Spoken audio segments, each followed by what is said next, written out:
Alors le biomimétisme est très important pour Senlis parce que c'est démontrer qu'on est capable de faire du développement économique tout en respectant son environnement historique, son environnement végétal, et en même temps c'est un atout puisque ça va être cette source d'inspiration pour le biomimétisme. Compte tenu du contexte socio-économique, les villes moyennes comme Senlis doivent jouer leur rôle. Et je crois que c'est très important que les villes, l'ensemble des villes moyennes, et on le voit bien aujourd'hui, prennent des initiatives en termes d'innovation pour créer les emplois de demain. Le biomimétisme est la solution pour l'avenir.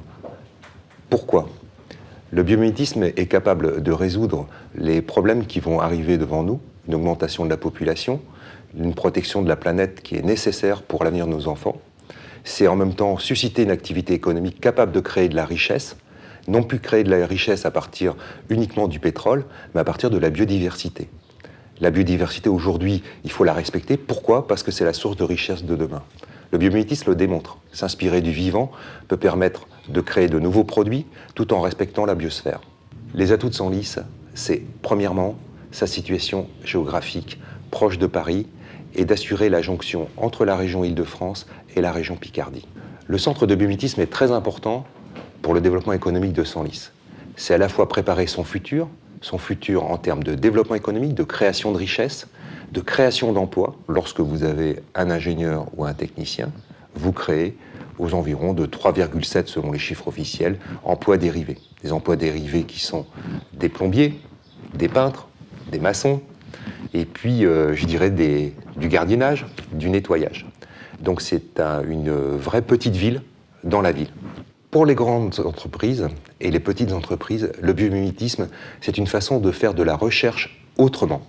Aujourd'hui, il y a une tendance, en particulier aux États-Unis et sur la zone Asie, en particulier à Singapour, de créer des centres d'open innovation, en anglais, c'est-à-dire des centres ouverts.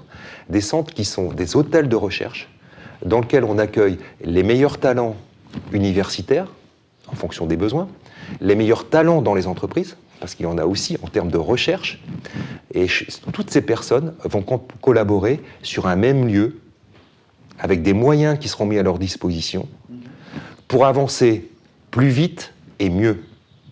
En Europe, ces initiatives sont assez limitées. On était avec un mode coopératif entre universitaires, entreprises. Il manque juste l'étape de les réunir ensemble sur un même lieu et travailler ensemble, et non pas à distance. Alors le quartier Urdener s'y prête parfaitement. Pourquoi ? Parce que c'est un campus militaire. Mais en même temps qu'on parle de campus universitaire. Cela permet la coopération entre les chercheurs, l'enseignement sur un même lieu pour permettre d'échanger et de construire ensemble. Nous avons des retours très positifs de la part des entreprises sur ce projet. Pourquoi ? Je pense que ce projet correspond aujourd'hui à leurs besoins d'innovation. C'est préparer aussi leur avenir, en même temps qu'on prépare l'avenir de nos concitoyens en termes d'emploi. Les entreprises vont, au travers du biomimétisme, trouver des solutions technologiques pour leurs produits du futur. Ce qui est très important, c'était qu'il se passe quelque chose à Senlis, qu'on soit de nouveau capable d'innover en termes de formation et de recherche, qu'on soit un centre de formation pour nos enfants aussi, en complémentarité avec les lycées qu'on a sur place. Et je crois que c'est très important pour les Senlisiens qu'il y ait, je dirais, un avenir pour leurs enfants sur le territoire de Senlis.